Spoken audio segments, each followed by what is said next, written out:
La mise en place des régimes totalitaires au cours du XXe siècle a toujours été synonyme d'un accroissement du contrôle exercé par l'État sur les populations. Dans cette vidéo, nous allons nous intéresser à l'histoire de la mise en place d'un passeport intérieur en URSS et aux nouvelles formes de contrôle de la population qu'il a entraîné. Tout d'abord, pour un peu de contexte, avant la révolution de 1917, l'Empire russe possédait déjà un document certifiant du lieu de résidence et utilisé lors des déplacements internes au pays. Ce certificat constituait déjà une forme de passeport intérieur et supposait que chaque habitant puisse justifier d'un logement permanent, instaurant de facto une forme de discrimination envers les populations paysannes pauvres de l'époque. Au cours de la révolution de 1917, le système des passeports intérieurs est aboli par le nouveau pouvoir communiste. Cependant, cette abolition sera de courte durée.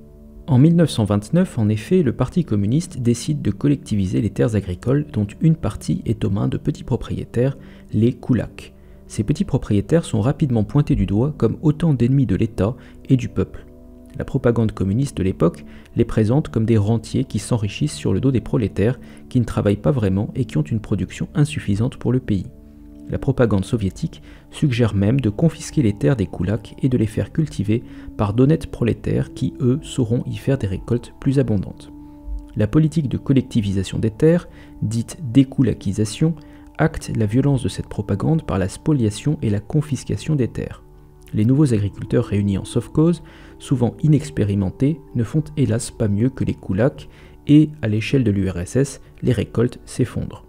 Le Politburo autorisera progressivement ces nouveaux agriculteurs à vendre une partie de leurs récoltes pour leur compte afin de les motiver à dépasser les objectifs fixés. Mais cette concession ne suffira pas à éviter plusieurs famines entre 1930 et 1933, la plus connue d'entre elles étant probablement l'Holodomor qui mérite une vidéo dédiée. En 1932, la désorganisation des campagnes et les famines provoquent d'importantes migrations et une grogne populaire monte. Certains paysans cherchent à déménager pour tenter leur chance ailleurs, ou bien parfois pour rejoindre leur famille, ou, le plus souvent, pour quitter les sovkhozs. Cette migration intérieure se double de nombreuses révoltes locales. Pour mieux contrôler cette instabilité des campagnes, le régime communiste met en place une surveillance des opposants par le biais du MVD, un service de renseignement intérieur. D'autre part, le passeport intérieur, dit Propiska, aboli 15 ans plus tôt et rétabli. Officiellement, on présente ce passeport intérieur comme un moyen de contrôler le phénomène d'urbanisation qui s'accélère.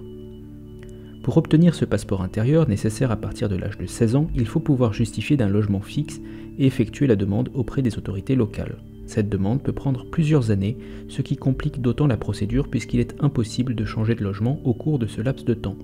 La corruption, bien que discrète, est souvent impliquée dans le processus et les récits rapportent qu'il était courant de payer 3 mois de salaire minimum de l'époque pour obtenir ce passeport. Il va sans dire que toute personne mal vue par le régime se voit refuser son passeport intérieur. Pour la ville de Moscou, sur la seule année 1933, 65 000 candidats se sont vus refuser un passeport intérieur. Plus qu'un outil de contrôle migratoire, la Propiska va se révéler être une arme redoutable de contrôle et de surveillance des populations. Les applications du passeport intérieur, initialement limitées à l'accès au logement et au déplacement en train, se multiplient rapidement. On rencontre même le terme de passeportisation pour désigner cette époque de multiplication des passeports et des contrôles. Par diverses contraintes, ce passeport intérieur va permettre aux partis d'opérer une épuration sociale dans certains espaces de l'URSS. En effet, l'application du passeport suffit à exclure les plus défavorisés et à garantir un semblant d'homogénéité sociale au sein d'un espace donné. L'application du passeport se fera surtout dans des zones urbanisées et dans toute zone qui pourrait servir de vitrine auprès des rares visiteurs de l'Union soviétique. En décembre 1932, le Politburo décide par exemple que l'accès au centre-ville des grandes agglomérations comme Moscou, Leningrad, Kiev ou Minsk nécessite désormais un passeport intérieur en règle. L'année suivante, la contrainte est renforcée. Il est décidé que ceux qui n'ont pas de passeport seront exclus dans un rayon de 100 km autour du centre des grandes villes. En référence à cette décision, il est fréquent à l'époque de parler des nouveaux parias comme des habitants du 101e kilomètre. La règle des 100 km sera appliquée pendant l'essentiel de l'époque communiste et permettra notablement en 1980 de montrer Moscou sous son meilleur jour à l'occasion des Jeux Olympiques. Toutes sortes d'individus considérés comme indésirables par le régime se trouvant exclus de la capitale. Comme tout document convoité de l'époque, de nombreuses pratiques de corruption ou de triche se mettent en place pour obtenir ce passeport intérieur qui permet d'accéder aux villes. La plus habituelle étant la pratique des mariages blancs et des faux divorces. Il n'est ainsi pas rare pour des femmes de province d'effectuer un mariage blanc avec un habitant de la ville pour obtenir un passeport. A l'inverse, en ville, il arrive que des couples mariés fassent semblant de divorcer pour obtenir 2 passeports au lieu d'1. Il faut noter aussi que les enfants de ceux qui n'avaient pas de passeport n'en avaient pas non plus, à moins de faire de nombreuses démarches administratives. La mesure concernait non seulement les plus défavorisés et les moins insérés socialement, mais en plus elle était héréditaire, un comble pour un pays communiste. Plus grave encore, ce passeport intérieur connaît progressivement une extension à tous les domaines de la vie courante. Le droit de vote, l'aide sociale, l'accès aux tribunaux, l'accès aux soins ou même à l'éducation se trouvent conditionnés à la propiska. L'absence de ce passeport intérieur ferme tellement de portes aux citoyens ordinaires qu'il ressemble fort à une déchéance de citoyenneté. À l'Ouest, plusieurs associations de défense des droits de l'homme s'émeuvent du traitement de ces nouveaux sous-citoyens soviétiques, sans succès.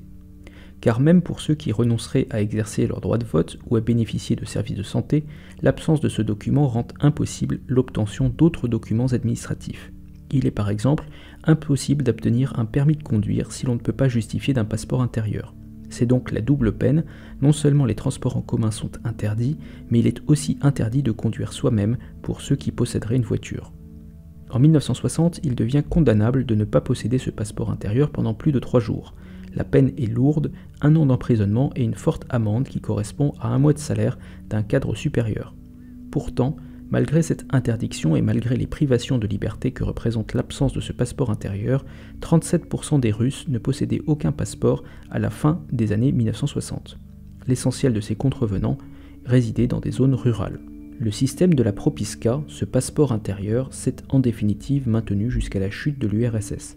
Il a été aboli depuis. Il est largement méconnu dans les pays occidentaux, malgré son importance considérable sur le quotidien des pays soviétiques. Son application a ouvert une boîte de Pandore de formalités administratives et de restrictions injustifiées. Ironiquement, alors qu'il a été introduit à l'époque de la découlakisation et de la lutte contre les petits bourgeois, il a fini par affecter principalement les prolétaires peu éduqués, habitant des zones rurales et n'ayant ni sécurité de l'emploi, ni sécurité du logement.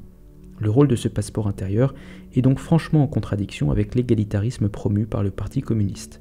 Il est intéressant de noter aussi que ce passeport intérieur se met en place à une époque où, précisément, les voyages vers les autres pays sont très encadrés et la population ne sort plus du RSS. Plus qu'un outil administratif, le passeport intérieur est le symbole de l'invasion du totalitarisme dans le quotidien des citoyens.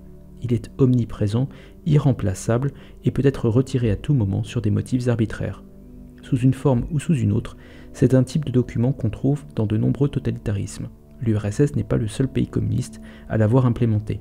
On pourrait citer par exemple son cousin chinois de l'époque maoïste, le Huji. Le Huji chinois reprend dans les grandes lignes le même concept que la propiska soviétique, avec à la clé les mêmes dérives de surveillance et de contrôle.